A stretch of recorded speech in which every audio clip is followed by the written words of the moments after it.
In the morning of January 1947, a mother and her child were on their morning walk in Leimert Park, Los Angeles, when they came across a mannequin-like object covered with a blanket. But little did they know this was going to become a spot of a horrific murder incident.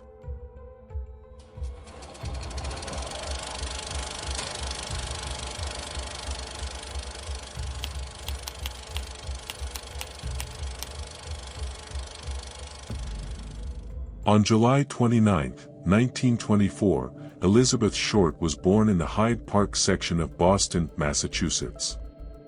As the third of 5 daughters of Cleo Alvin Short Jr. and his wife Phoebe May Sawyer. Her father was a state Navy sailor and her mother was a housewife. Her father built miniature golf courses until he lost most of his savings in the 1929 stock market crash. Later in 1930 his car was found abandoned on the Charlestown Bridge and it was assumed that he jumped in Charles River. But later it was revealed that he was alive and had actually started a new life in California. Elizabeth suffered from bronchitis and severe asthma attacks, due to which she underwent lung surgery at age 15, after which doctors suggested she periodically relocate to a milder climate to prevent further respiratory problems. Due to which her mother sent her to Miami, Florida for next 3 years. Fast forward to 1946, Short relocated to Los Angeles to visit Army Air Force Lieutenant Joseph Gordon Fickling, an acquaintance from Florida, who was stationed at the Naval Reserve Air Base in Long Beach. She spent most of her time in Southern California, mostly in the Los Angeles area where she was working as a waitress, and rented a room behind the Florentine Gardens nightclub on Hollywood Boulevard. She was variously described and depicted as an aspiring or would-be actress. She did in fact have aspirations to be a film star, although she had no known acting jobs or credits. On the morning of January 15, 1947, Short's bare body, severed into 2 pieces, was found in a vacant lot on the west side of South Norton Avenue, midway between Coliseum Street and West 39th Street in the neighborhood of Leimert Park. A sheet covered the horrific mutilation of her body. She was sliced in 2, at the waist and completely drained of blood, leaving her skin pallid white, making her lifeless body look like a mannequin. Some of her organs had been removed and neatly placed underneath her buttocks. Her stomach was also found full of feces, leading to some people believing that she was forced to eat them before she was unalive. If that was not enough for you, the most bone-chilling mutilation was that her face had been slashed from the corners of her mouth to her ears, creating what is known as a Glasgow smile, which as you can see is stuff of nightmares. When her body was initially found, the exterminator had posed her corpse with her hands over her head, her elbows bent at right angles, and her legs spread apart. Medical examiners determined that she had been deceased for around 10 hours prior to the discovery, leaving her time of demise either sometime during the evening of January 14 or the early morning hours of January 15. Her body was washed clean by the exterminator as well, leading Los Angeles Police Department detectives concluding that she must have been unalived elsewhere before being dumped in Leimert Park. Near her body, detectives found a heel print and a cement sack with traces of blood that had presumably been used to transport her body to the vacant lot. The Los Angeles Police Department reached out to the FBI to help identify the body by searching their fingerprint database. Elizabeth's fingerprints turned up rather quickly because she had applied for a job as a clerk at the commissary of the U.S. Army's Camp Cook in California back in 1943. Her prints turned up a second time since she had been arrested by the Santa Barbara Police Department for underage drinking, just 7 months after she'd applied to the job. Her body was then sent for an autopsy on January 16, 1947. Which was performed by Frederick Newbar, the Los Angeles County Coroner. Newbar's autopsy report stated that Short was 5 feet 5 inches tall, weighed 115 pounds, and had light blue eyes, brown hair, and badly decayed teeth. There were ligature marks on her ankles, wrists, and neck, and an irregular laceration with superficial tissue loss on her right breast. Newbar also noted superficial lacerations on the right forearm, left upper arm, and the lower left side of the chest. The technique used to slice her body in half is called hemicorporectomy. If you want to know about this technique, a simple Google search will be enough. Newbar's report also suggested that she was sliced after her demise and not when she was alive. The cause of her demise was determined to be lacerations to her face and the shock from blows to the head and face. The authorities had tremendous difficulty figuring out who was behind it. However, members of the media did receive a few clues.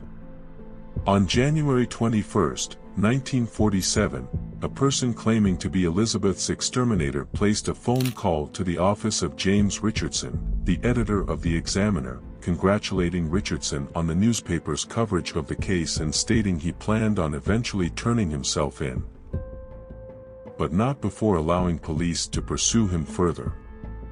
Additionally, the caller told Richardson to expect some souvenirs of Beth Short in the mail. Shortly thereafter, on the 24th, the Examiner received a package with Short's birth certificate, photos, business cards, and an address book with the name Mark Hansen on the cover. Also included was a letter pasted together from newspaper and magazine letter clippings that read, "Los Angeles Examiner and other Los Angeles papers, here is Dahlia's belongings letter to follow."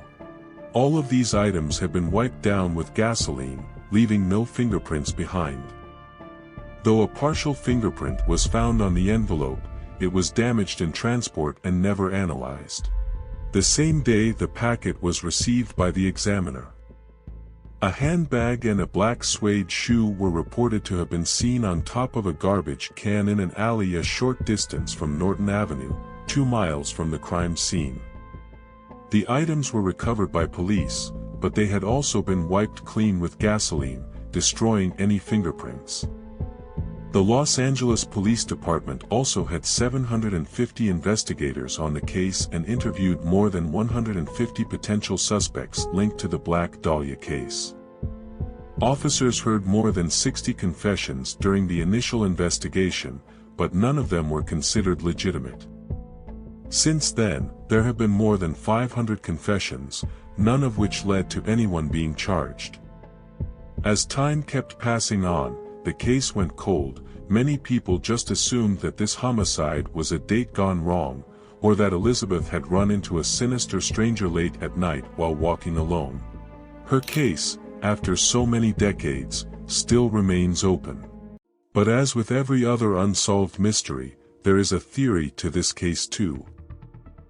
A retired Los Angeles Police Department detective, Steve Hodel, was going through his father's belongings after he passed away, when he stumbled across 2 photos of a woman who bore a striking resemblance to Elizabeth Short. After finding these photos, Steve put his skills as a detective to use and started investigating his own father, George Hodel. Steve went through newspaper archives and witness interviews from the case, and even filed a Freedom of Information Act to obtain FBI files on the Black Dahlia case. He also had a handwriting expert compare samples of his father's writing to the writing on some of the notes sent to the press from the alleged exterminator. The analysis found a strong possibility that his father's handwriting matched, but the results were not conclusive. A chilling fact also came to light that George Hodel had been a doctor, who attended medical school when hemicorporectomy was being taught in the 1930s, the same technique used to slice Elizabeth's body in half. Additionally, Hodel searched his father's archives, finding a folder full of receipts for contracting work on his childhood home. In that folder, there was a receipt dated a few days before the homicide for a large bag of concrete, the same size and brand as a concrete bag found near Elizabeth Short's body. By the time Hodel began his investigation, many of the police officers who originally worked on the case had already passed away. However, He carefully reconstructed conversations these officers had about the case, and eventually, Hodel compiled all of his evidence into a 2003 bestseller called Black Dahlia Avenger, The True Story. While fact-checking the book, Los Angeles Times columnist Steve Lopez requested official police files from the case and made an important discovery. Shortly after the homicide, the Los Angeles Police Department had 6 main suspects, and George Hodel was actually on their list. In fact, he was such a serious suspect that his home was bugged in 1950 so the police could monitor his activities. The recordings from his home seem to support that George Hodel took the life of Elizabeth, and possibly also his secretary, but still the Black Dahlia case still hasn't been officially closed. However, this never stopped Steve Hodel from investigating his own father. According to him, he has found details from dozens of other cases that could possibly be connected to his father, implicating him not only as the Black Dahlia exterminator but also as a deranged psychopath. Steve's research has even garnered some attention from law enforcement. In 2004, Stephen R. K., the head deputy for LA County's District Attorney Office, said that if George Hodel was still alive, he would have enough to indict him for the Elizabeth Short homicide. This case is about Elizabeth Short's homicide but is popularly known as Black Dahlia. The media of that time gave her that name. For them it was just a scoop. They gave that nickname because Elizabeth had a preference for wearing a lot of sheer black clothing. Also, it was a reference to the thriller mystery movie The Blue Dahlia, which was out at the time. In the end, we may never know for certain who took the life of Black Dahlia.